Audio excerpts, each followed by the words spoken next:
So much about the What would you say if I turned into all the things you love to hate? And on my way comes crashing through the rotten beams and window panes. Hey guys, it's episode 18, and I am your host, Dan Brosman.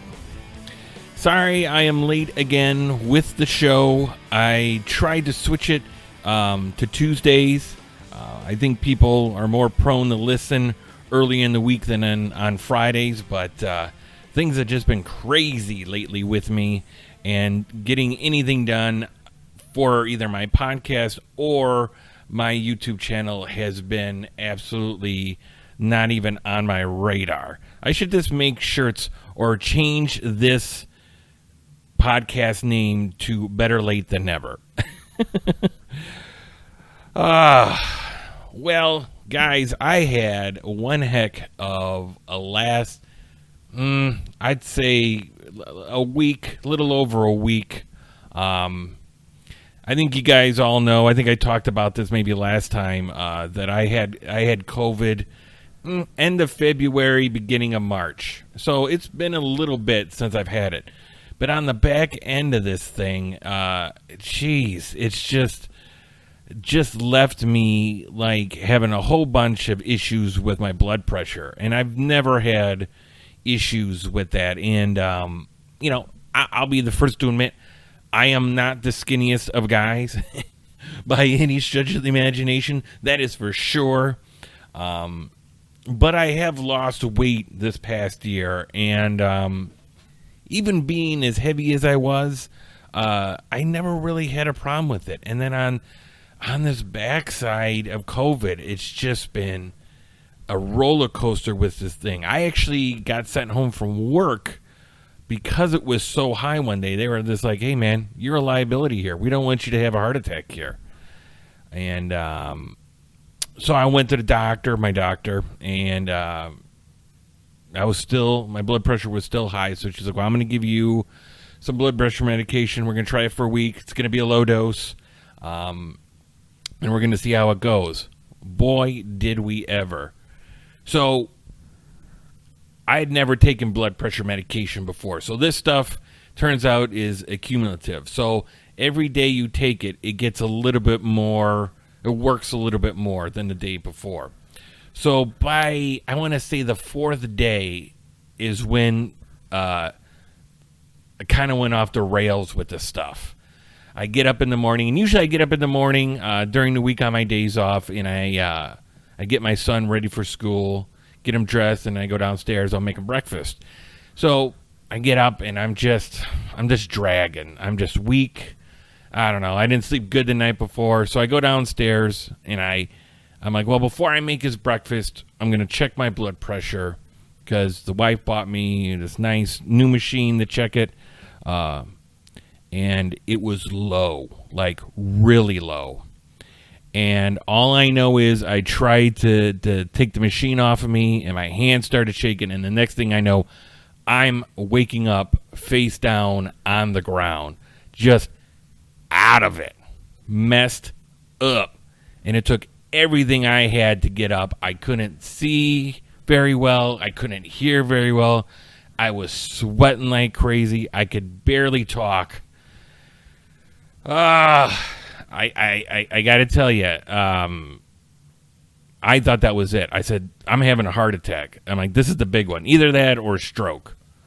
I thought that was it. Most scared I'd ever been in my life. And finally, I was able to call for my wife, and she came downstairs. Now, she didn't know that I had fallen down yet. She didn't. By the time she got down there, I was sitting back in the chair in the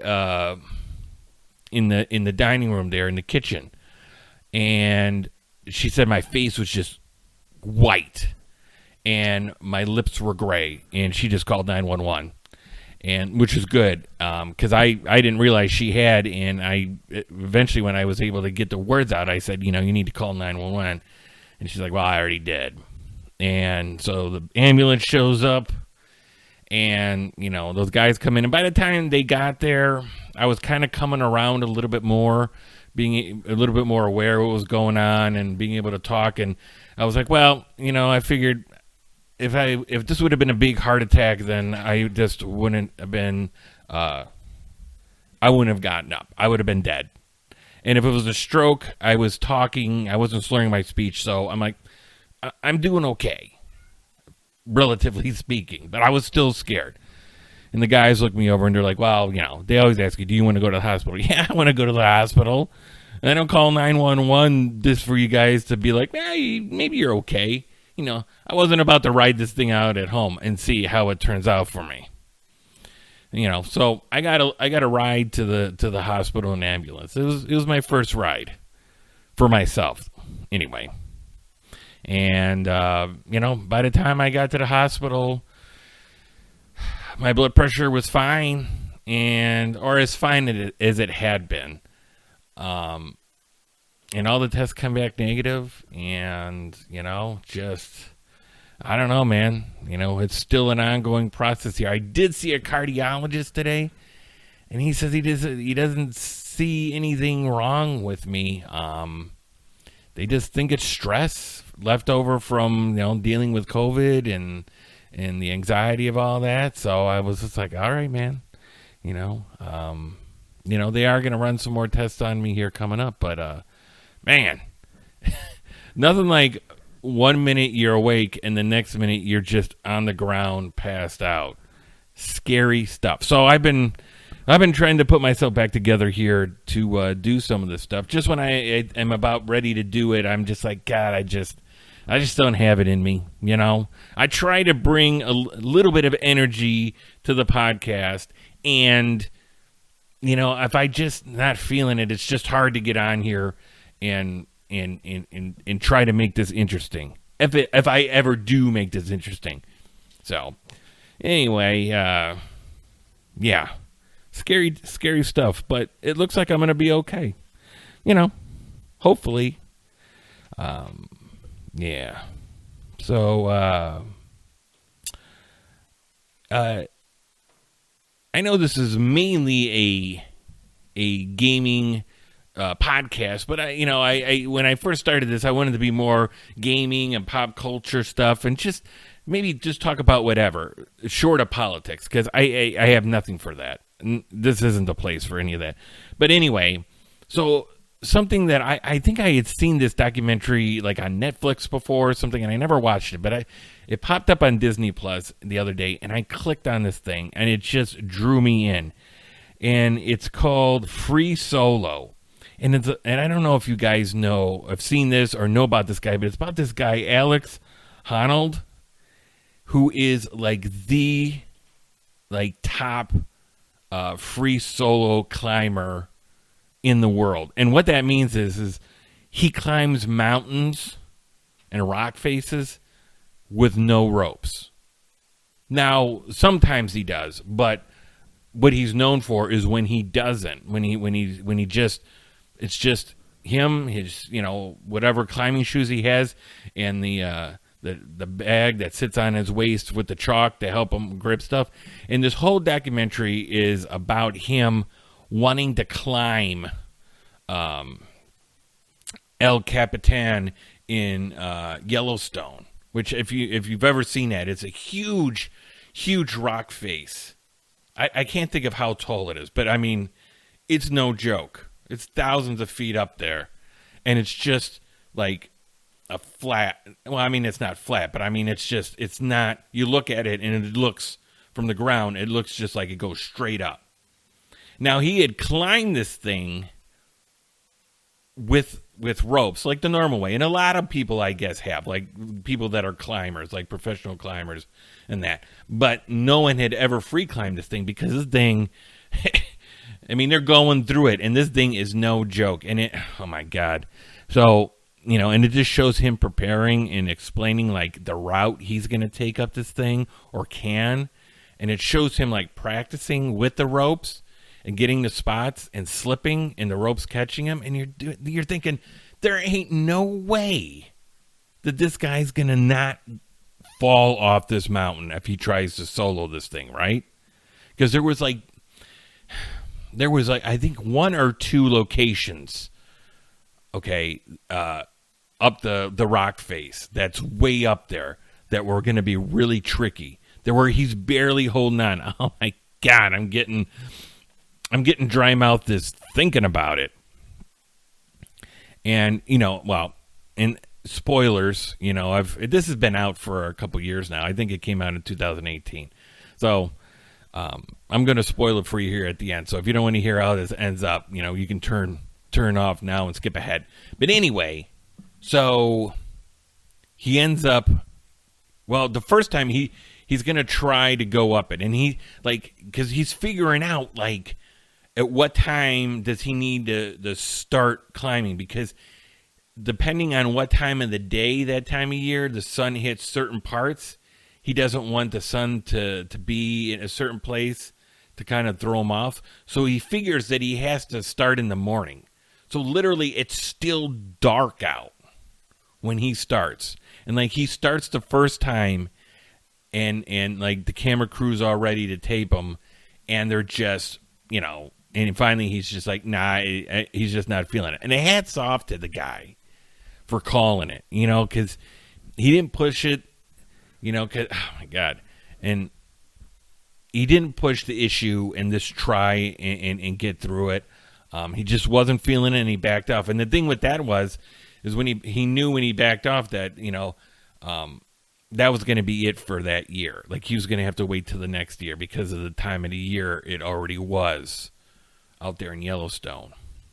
So he backs off and he waits a year. And, the whole thing, too, was how comfortable he was going to be with people watching him.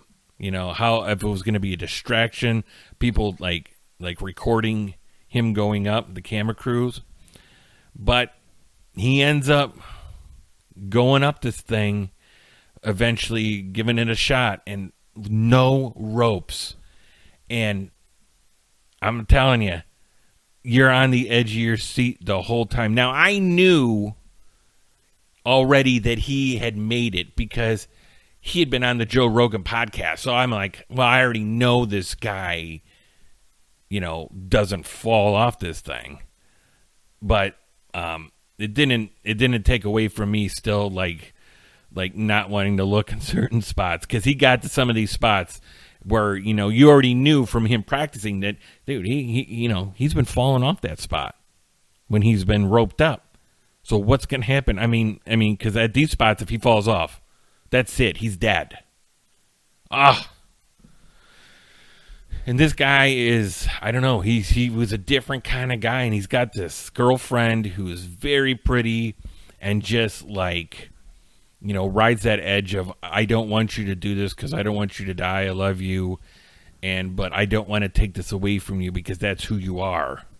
And I'm just like, oh my God. He just tells her goodbye. I'm going to go climb this rock and, hopefully for the best. And, now that's an oversimplification of it because, the whole time he's learning about this and how to do this. And he's the best at what he does there. So it isn't like he got up there and he's just, a weekend warrior. This is all this guy does. But anyway, it's a great documentary. Right now it's on Disney Plus. I don't know if it's anywhere else. Chances are if it's on Disney Plus, probably not. But it's called Free Solo, and the climber is called Alex Honnold. I didn't watch the Joe Rogan podcast, but now that I've seen this, I'm definitely going to go and watch that. So, yeah, if you haven't seen it, check it out. So this next thing, we've talked about stuff like this in the past, and it's already been covered by a couple other podcasts, but I kind of want to throw my 2 cents in, which is probably not going to be too far off from what a lot of people are saying.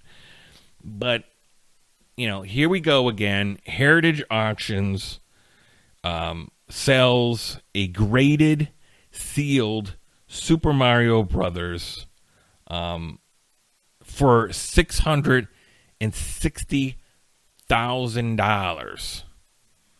And it's like I guess they said this is like a fourth run, which I don't know why that matters. I for the life of me, and this is one of those things that's graded by WADA, where they grade it and then they put it into, that plastic container, and it has like the, 9.6 or whatever the hell.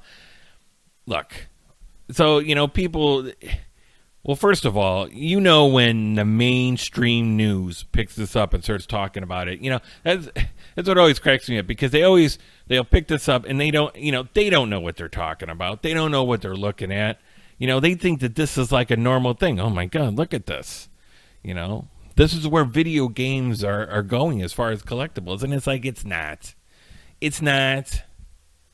And I've talked about this before, and what I feel like with graded, games. And I just, in my opinion, this isn't, I don't speak for everybody. This is just my opinion, but I think that as far as anything in the collecting community, that's one of the dumbest things I've seen. I just don't get it.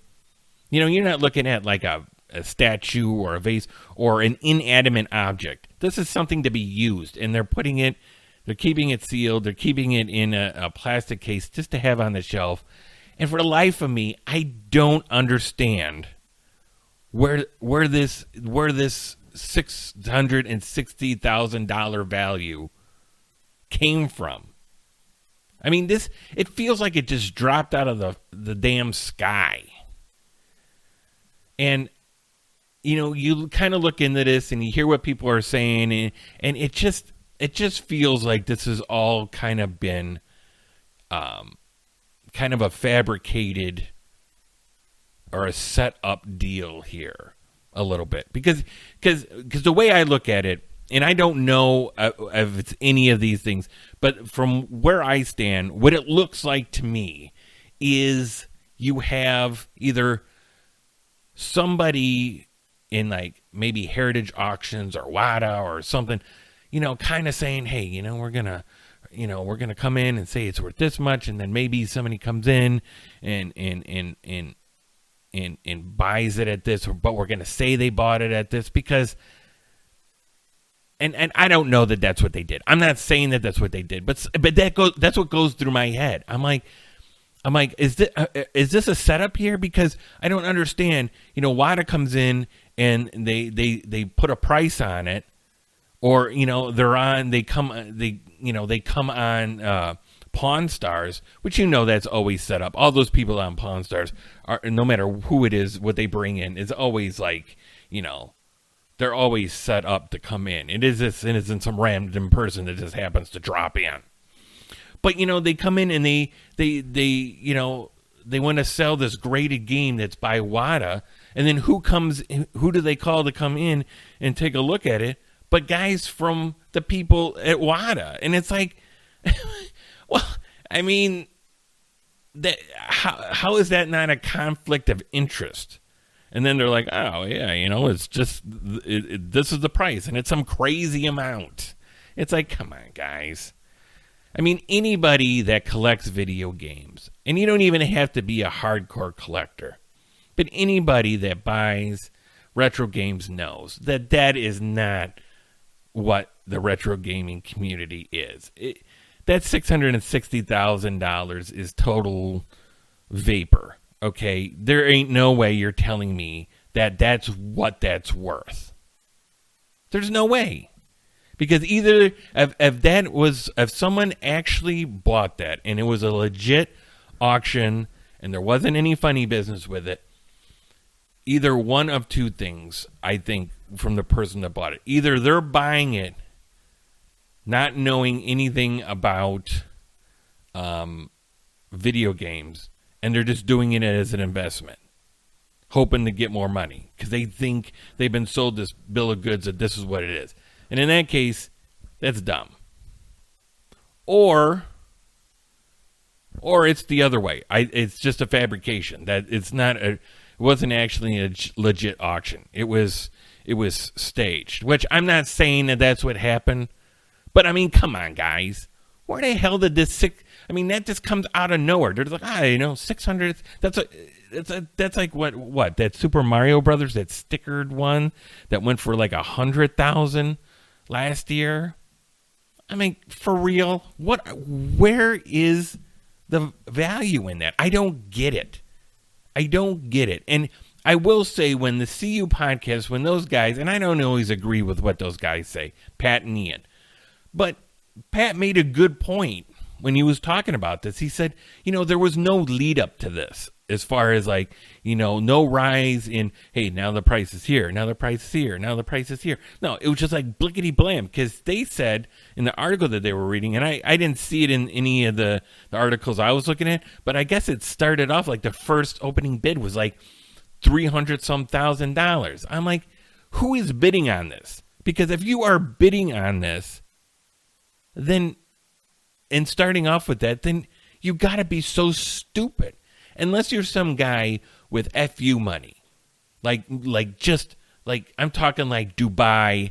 I own like all the oil in the world. I got more money. I light my cigars with $1,000 bills kind of money.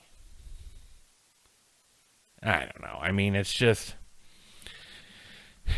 I just roll my eyes, I mean, it doesn't really make me mad or anything. I mean, who cares? I mean, that ain't my world. And for the most part, I doubt that anybody that's listened to this podcast is any part of your world. Because let me tell you what, if you have the money just to drop $660,000 and it ain't no big thing, then damn, welcome to the podcast. Thanks for listening. So that's all I got to say about that. I'm a part of a lot of, well, not a lot, but a handful of Facebook groups for video games. Like I'm in the John Hancock, and of course Middle Jesus Rocks, and it was one of these two.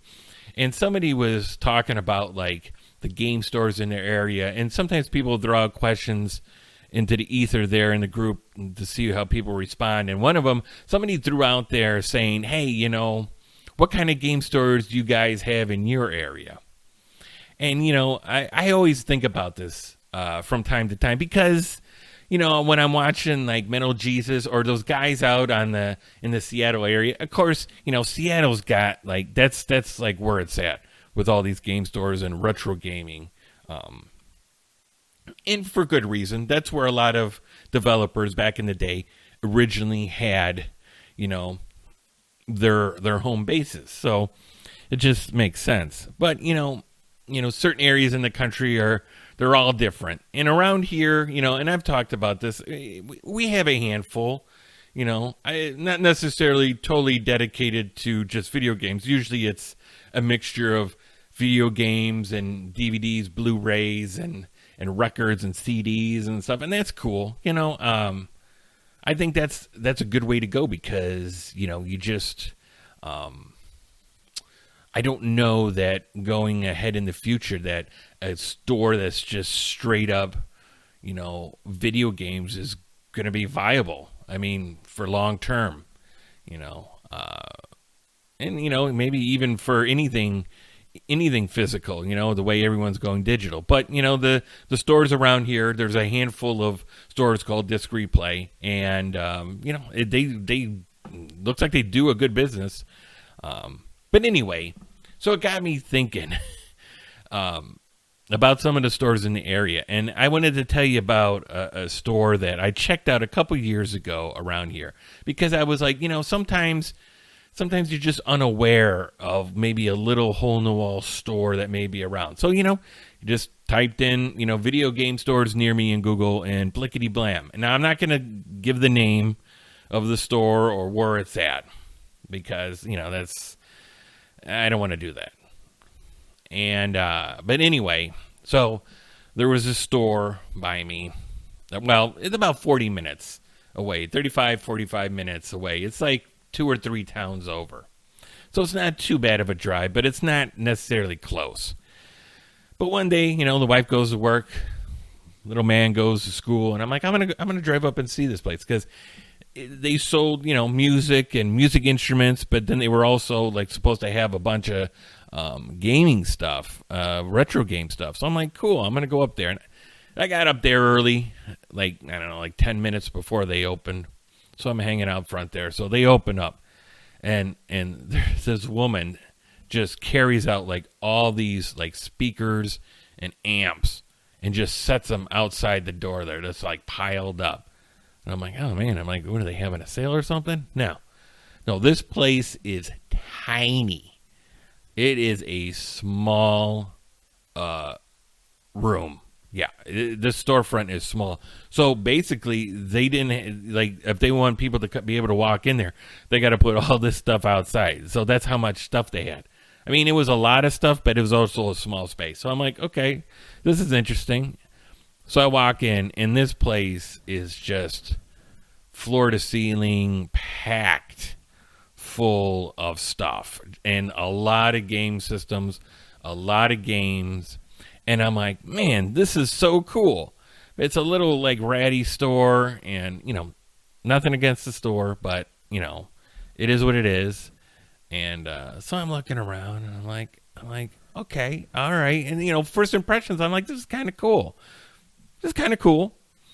And there's a guy sitting behind the counter, and I don't know, man. He was kind of, I don't know. He had a kind of like a weird vibe to him. I don't know if like you're gonna come out behind the counter and punch me in the face kind of vibe. I don't know. It was kind of a creepy vibe. But then his wife was just kind of hanging around the store. And man, she was very nice. She talked my ear off. Very nice. But I'm looking at this stuff, and I'm thinking, man, where the hell did they get so many of these things? Because there was so much stuff. And I know it probably because the store was small, it looked like there was more than what there was, but there was a lot. And the thing of it was, I'm like, there's no prices. Why isn't there any? There's no price tags on anything. And I asked her, I said, I noticed there's no price tags on any of this stuff. And she's like, oh, yeah. She's like, well, just pick out what you want, and then he'll let you know what the prices are. I'm like, okay. So I'm like, well, that's kind of odd, but maybe they have like a sheet back there where they know. I'm like, that makes it kind of hard for me because, what am I going to just keep bringing stuff up back and forth and having they ask what the price is? I mean, that's kind of weird that you wouldn't put like a price tag on this stuff, But I'm like, oh, okay, whatever. I mean, it just kept getting a little weirder and weirder the longer I was there. But I'm like, you know what? I drove 40 minutes. I'm going to pick something up here because they got a couple things that I want. And as long as, the price is right. And so I grabbed I think it was 5 NES games. And I take them up there. And I'm like, yeah, can I get the price of these? So I'm thinking that he has this already priced out. What they want to sell these for. He goes online. Now, I don't know what he was looking at. But I got a sneaking suspicion it was eBay. And I'm thinking, is this mother pucker going on eBay and gonna shoot me some eBay prices here? I'm like, this is so weird. I'm like, seriously? I'm like, and I'm thinking this in my head. I'm just thinking, I'm not gonna say anything to this guy because this guy looks sketchy as all hell. And so he tells me the prices, but he doesn't tell you what the prices of them individually are. He tells you the whole thing. And I'm like, okay. So, I mean, if you ask, he will tell you the individual, because that's what I end up doing. Because I end up taking a couple of them back and being like, hey, how much are these two? Because I was like, I don't want to get ripped off here. So, I'm like, okay, I'm going to keep looking. And the wife's like, oh, you should come back in April. That's when he goes out onto his trip out onto the East Coast, and he gets more stock. In when you come back in April, that's when he's going to have a whole bunch more stock. Excuse me. And I was like, okay. I'm like, because I was already wondering. I'm like, where are they getting all this stock from? Because I think they do buy from people. You know, I think they will buy stuff if you take it in there to them. But I'm thinking, man, you know, they got like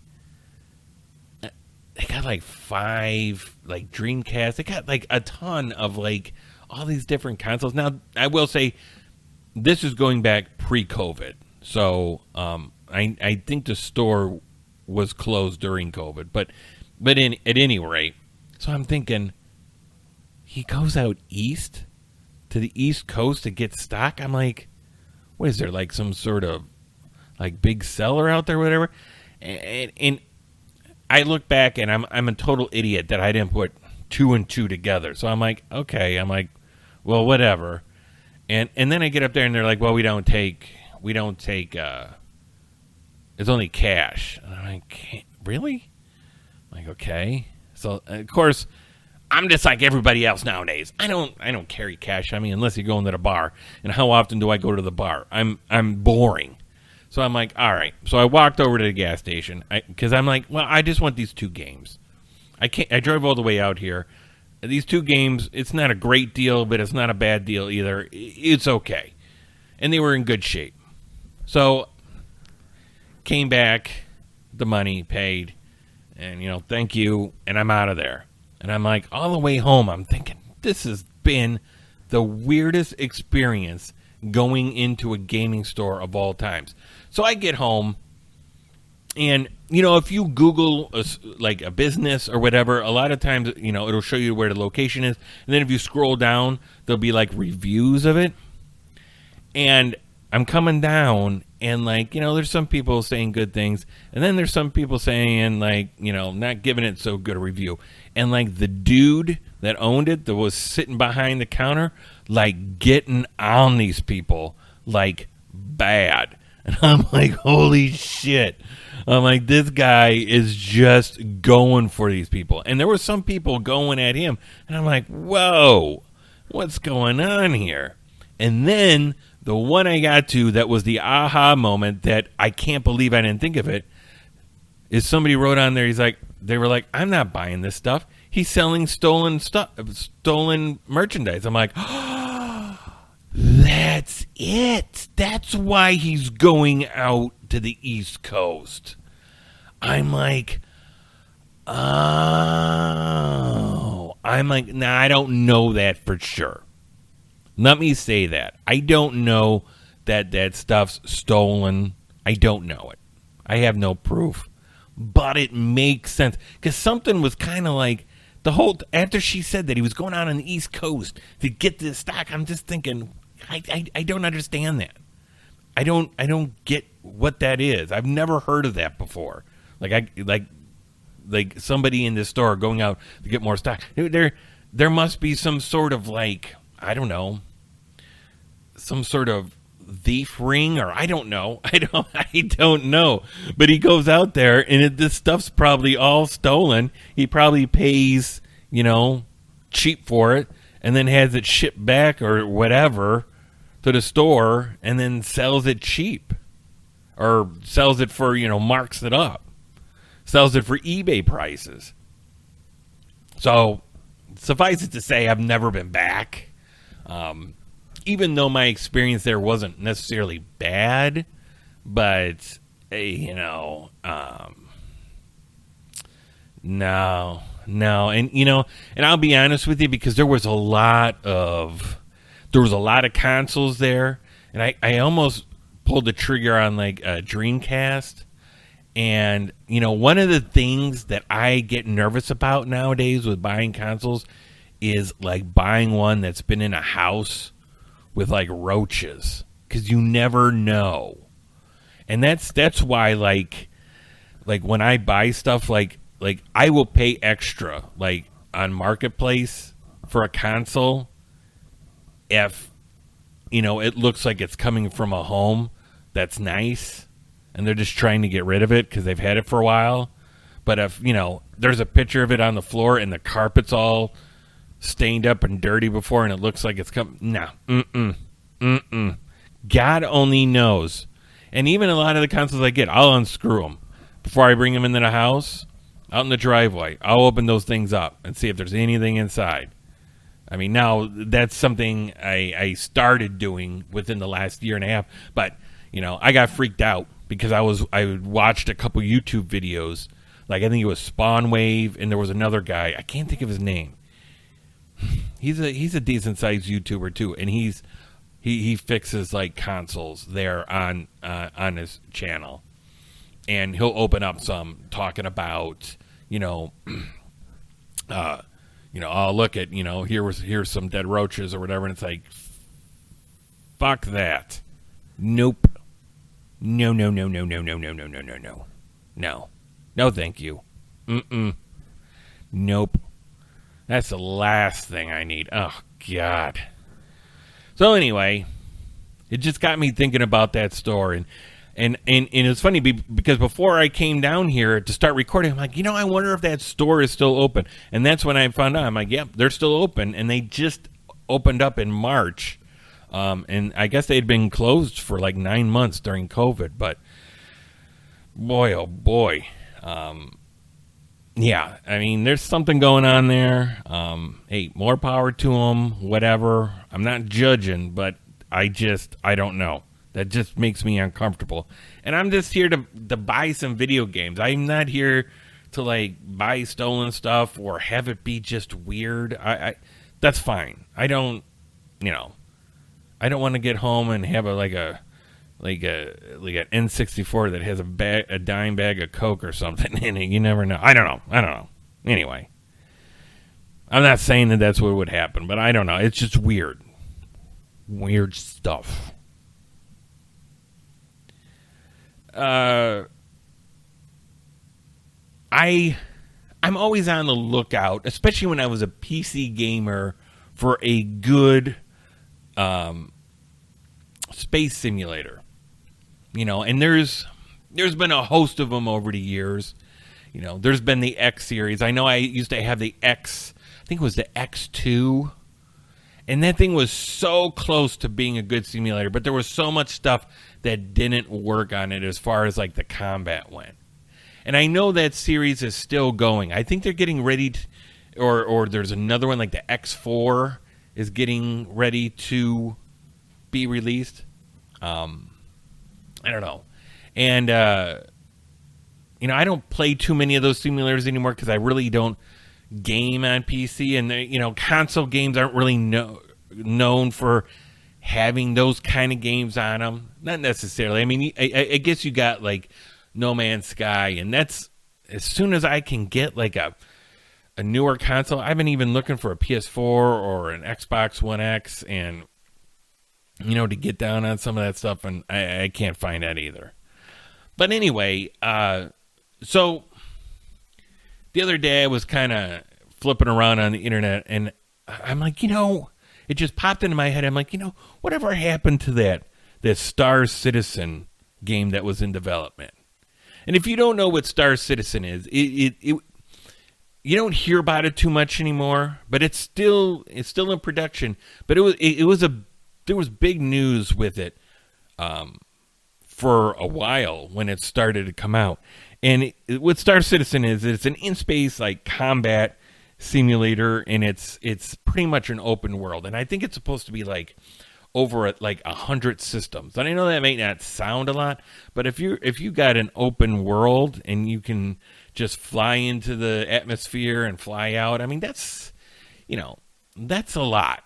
And this game, from what I've seen, looks beautiful. The graphics and everything. And it's an MMO, from what I understand. But what really made this interesting was, in what made it really big news at the time when it started to develop, is the guy that was making this, the developer, I'm trying to remember his name, Chris Roberts, that's it. And he was actually the guy who created the Wing Commander series. Now, if you're listening to this podcast, you can't tell me that you've never heard of the Wing Commander series because, it's been around forever. Although lately, I think I want to say the last generation console that had Wing Commander on it was the PS1 era. So it's been a while. But I mean, it's still a big name. And it was one of the premier space simulator games for a long time, especially on PC. So this guy was like, I'm going to make this like massive open world space simulator, space combat, and not only where you were in your ship, but where you can like get out of your ship, fly into other like space stations and get out of your ship to where you can land on a planet and get out of your ship. But then you can just go and mess people up in outer space too. And I'm like, dude, that's so great. And at the time, I'm like, dude, I'm all in. At the time, you had, some of these other games coming out. You had No Man's Sky coming out. And what was the other game? There's another game too that came out. It's on the tip of my tongue. I don't know. If I think about it later, I'll say it. But there was 3 of them, and those 2 came out. But now this has been a while, and it's still in production because I looked. But this started production in 2011. So we're 10 years into this. I mean, just in production, not even like when they were before they were just putting it all together before. And they did a Kickstarter in 2011 that made $2 million. That's crazy.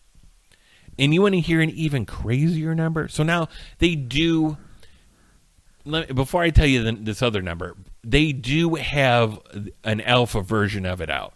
So you can play, parts of the game. You can play, the space combat and, when you're just like a third person combat on the ground or in a space station. But from what I've heard, it's very much still an alpha build here. And what that means is that, when you get the beta, that means this is pretty much the final version. Like, we've worked everything out. This game is ready to go. Alpha is like, yeah, we're still working on this. So what I've heard is there's a lot of bugs still, which, but, it's common in alpha, obviously, because it's not done. But, I mean, you're talking, this is 10 years now.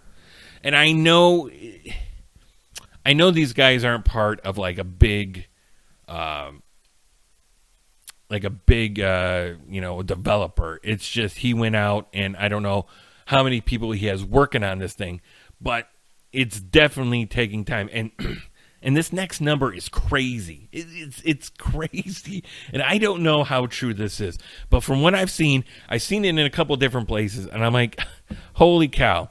They have made to date on this game from what they have in the game as far as buying the alpha version, which of course is eventually going to is just going to have you go into the beta version. You're not going to have to rebuy it. But buying that and buying in-game purchases, buying new ships, they have made $300 million. I was like, what? No. But yeah, it looks like it. $300 million. $300 million, yo. Holy cow. What the hell do these guys care that this game ain't done yet? They already made it. They already made it. Right? I'm not saying that they're not going to finish this game. I'm sure they will. But at this point, $300 million. Holy smokes. And so, I didn't really do a deep dive into this, but I did look, and there's like a starter pack that looks like it's $45, right? And you get the starter ship, and then you get you can you can choose. I think there's 3 different kind of things you can do. You can do like the campaign, that they're going to have, and of course it's not all the way complete. And then there's like, or you can do like the space combat or like the ground combat, but where they're making their money. So that's like, it looked like that was like $45 for that. Okay, so that's already like, you're already paying for the game. And I know that for like a full-fledged game, it'll probably cost more, but also like, so like they're charging for like, if you want to change your ship, if you want to buy another ship, that's like $25.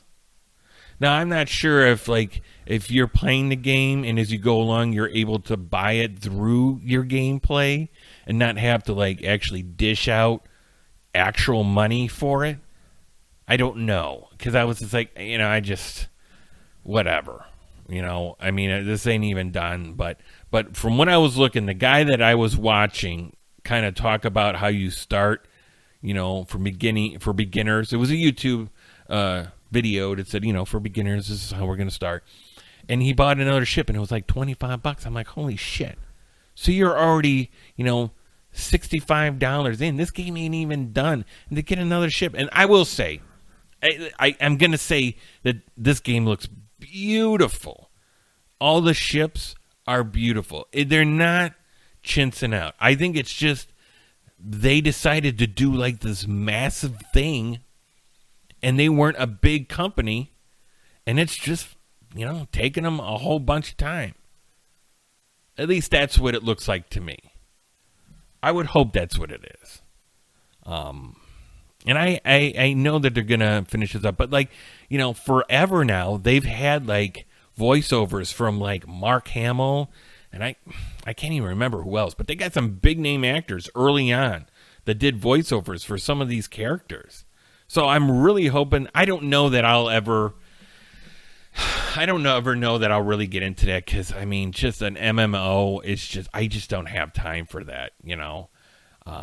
I haven't done an MMO since I did that Star Wars, what was it, Knights of the Old Republic, and that was,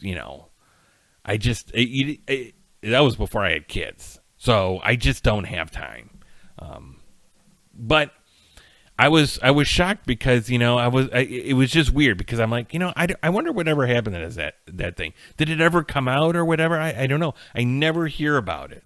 But what's funny is I never hear about it, but God, there's got to be a huge following for this thing, because, you don't make $300 million if it totally blows, right? So, if it's an MMO, and how people get into MMOs, look at World of Warcraft. Those people were cuckoo for Cocoa Puffs over that shit for years.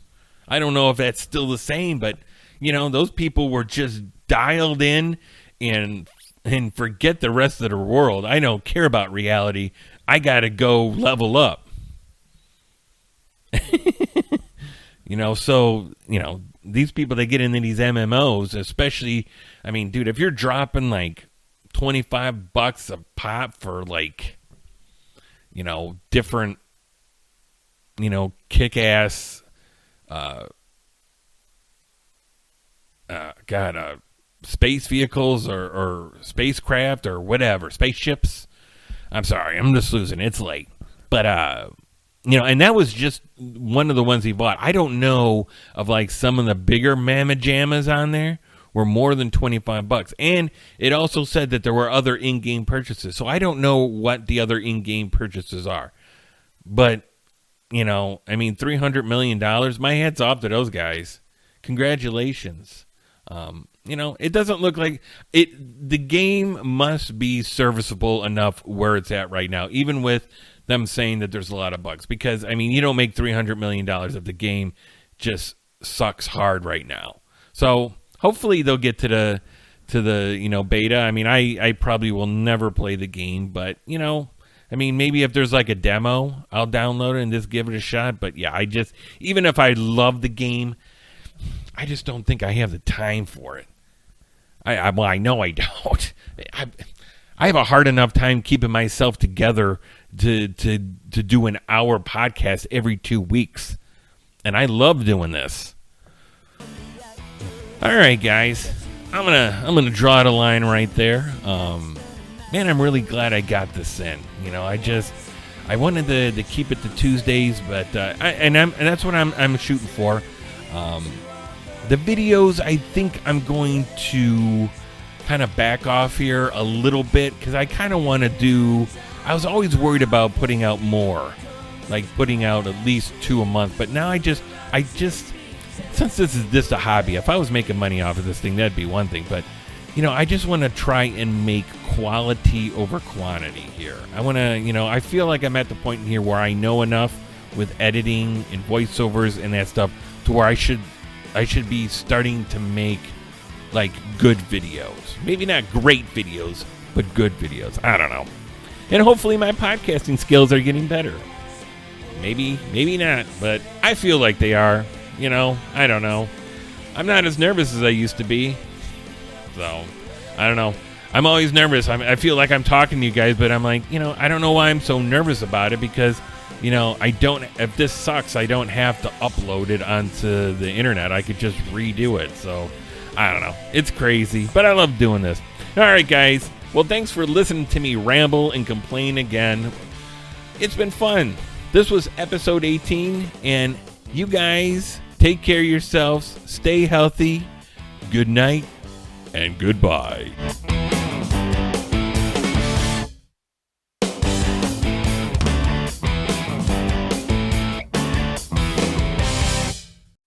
My calculations are correct. When this baby hits 88 miles per hour, you're gonna see some serious shit.